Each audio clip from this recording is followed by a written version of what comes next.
यह कहानी एक ऐसी लड़की की है जो अपने पति के साथ रहते हुए भी बिल्कुल खुश नहीं है। उसका हस्बैंड उसे वह खुशी और संतुष्टि नहीं दे पाता जिसकी एक औरत को जरूरत होती है। कहानी की शुरुआत में हमें दो बहनों से मिलवाया जाता है, जिनमें एक का नाम कोहनी है और दूसरी का नाम हेल्डा। यह समय सन 1917 का होता है। जब कोहनी सिर्फ 17 साल की होती है, तब उसकी शादी एक आर्मी मैन से कर दी जाती है जिसका नाम क्लिफ्ट होता है। शादी के ठीक अगले दिन ही क्लिफ्ट जंग पर चला जाता है। जंग के दौरान वह बुरी तरह घायल हो जाता है और उसकी कमर के नीचे का पूरा हिस्सा पैरालाइज हो जाता है। जंग खत्म होने के बाद कोहनी और क्लिफ्ट रकबी नाम की जगह पर रहने आ जाते हैं, जहां क्लिफ्ट की पुश्तैनी हवेली होती है। अब कोहनी अपने पति की देखभाल करने लगती है। उसे नहलाना, उसके कपड़े बदलना और उसकी हर जरूरत का ख्याल रखना उसी की जिम्मेदारी बन जाती है। कोहनी अपने हस्बैंड के साथ रहते हुए बाहर से खुश नजर आती है, लेकिन अंदर ही अंदर उसके दिल में एक ऐसी कमी छुपती रहती है जिसे उसका पति कभी पूरा नहीं कर सकता। जंग के बाद क्लिफ्ट एक अच्छा लेखक बन चुका होता है और इस काम में कोहनी अपने पति की पूरी मदद करती है। यहाँ आकर कोहनी अपनी बहन हेल्डा को बहुत मिस करने लगती है और खुद को बेहद अकेला महसूस करती है। वह अपने पति को बाहर घुमाने के लिए भी ले जाती है ताकि उसका मन थोड़ा बहल सके। एक दिन क्लिफ्ट अपनी पत्नी से कहता है कि हमें अपने वंश को आगे बढ़ाना है, इसीलिए हमें एक बच्चा चाहिए, लेकिन वह यह भी साफ करता है कि वह उसे बच्चा नहीं दे सकता। ऐसे में वह कोहनी को इजाजत देता है कि अगर वह चाहे तो किसी गैर मर्द के साथ बच्चा पैदा कर सकती है और वह उस बच्चे को अपना नाम देगा। साथ ही वह यह शर्त भी रखता है कि जिस मर्द के साथ वह होगी उसका नाम उसे कभी न बताया जाए। कुछ समय बाद कोहनी से मिलने उसकी बहन हेल्डा आती है, जो लंदन में रहती है। हेल्डा अपनी बहन को देखकर नोटिस करती है कि कोहनी बहुत ज्यादा दुबली पतली हो गई है, क्योंकि वह हर वक्त क्लिफ्ट की सेवा में लगी रहती है। इसी वजह से हेल्डा क्लिफ्ट से कहती है कि वह अपने लिए एक नौकरानी रख ले, ताकि उसकी देखभाल हो सके और कोहनी को थोड़ी आजादी मिल सके।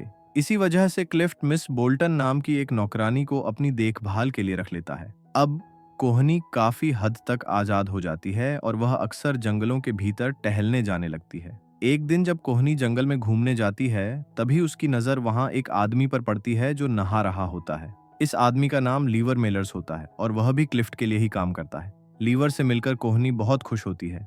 उसे पता चलता है कि लीवर शादीशुदा है, लेकिन उसकी पत्नी उसे छोड़कर जा चुकी है क्योंकि वह किसी दूसरे मर्द के साथ रहने लगी है। अब लीवर यहाँ जंगलों के बीच अकेला रहता है।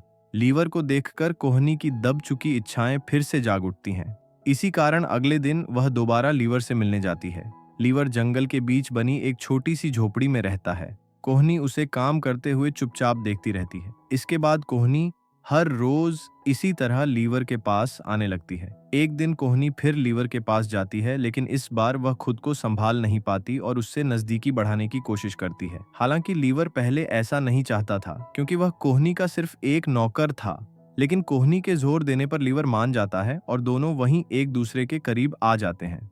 घर लौटकर नहाते वक्त कोहनी बार बार लीवर के बारे में सोचने लगती है, क्योंकि आज उसे वह खुशी मिली थी जिसका वह कई महीनों से इंतजार कर रही थी। अगले दिन वह फिर से लीवर की झोपड़ी में जाती है, लेकिन इस बार लीवर मना कर देता है। वह कहता है कि उसे इन सब बातों से डर लगता है, क्योंकि वह उसके पति के यहाँ नौकरी करता है।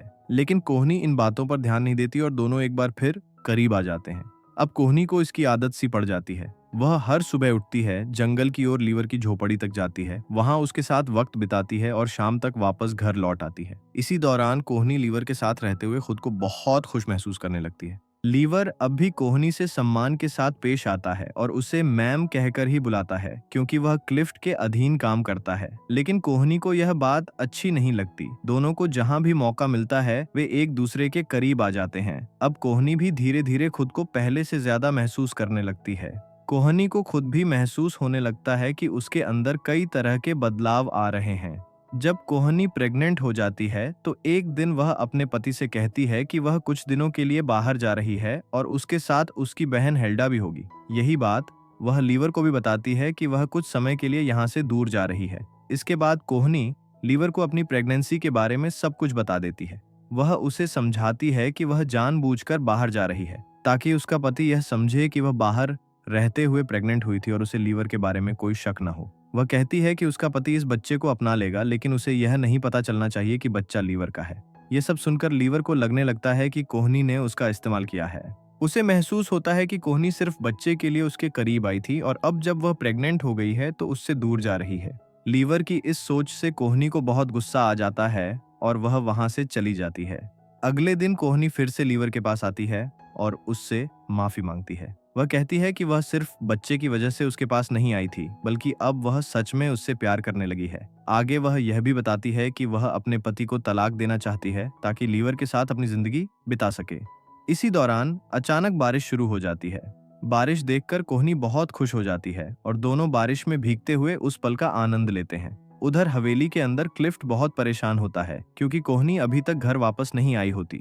क्लिफ्ट की नौकरानी मिस बोल्टन उसे ढूंढते हुए जंगल की तरफ जाती है, जहां वह कोहनी को लीवर के साथ देख लेती है। जब कोहनी घर लौटती है तो क्लिफ्ट उस पर बहुत गुस्सा करता है और उसे डांटता है। अगले दिन हेल्डा वहां पहुंच जाती है और फिर वह हेल्डा को सारी सच्चाई बता देते हैं कि किस तरह उसे प्यार हो गया है। लेकिन हेल्डा को यह बात बिल्कुल भी पसंद नहीं आती।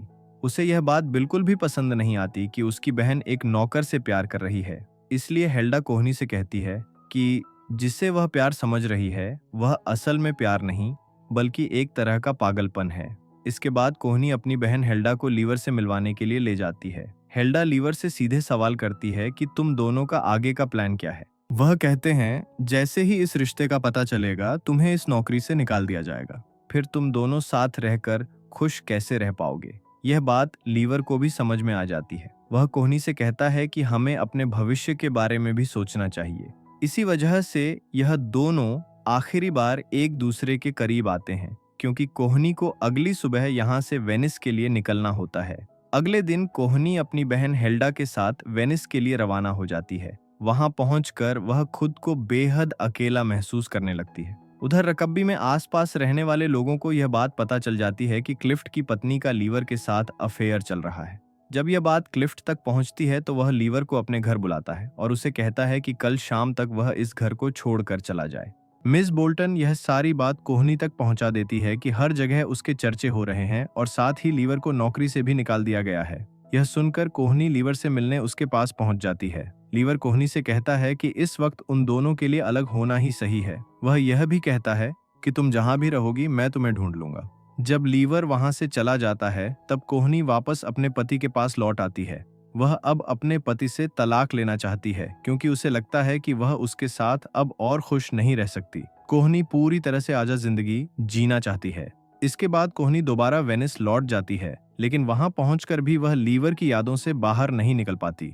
लोग भी उसके बारे में तरह तरह की बातें करने लगते हैं और उसे लेकर भला बुरा बोलते रहते हैं। एक दिन हेल्डा कोहनी के पास आती है और उसे बताती है कि शायद लिवर ने उसे ढूंढ लिया है क्योंकि उसका खत कोहनी के पास पहुंच गया है।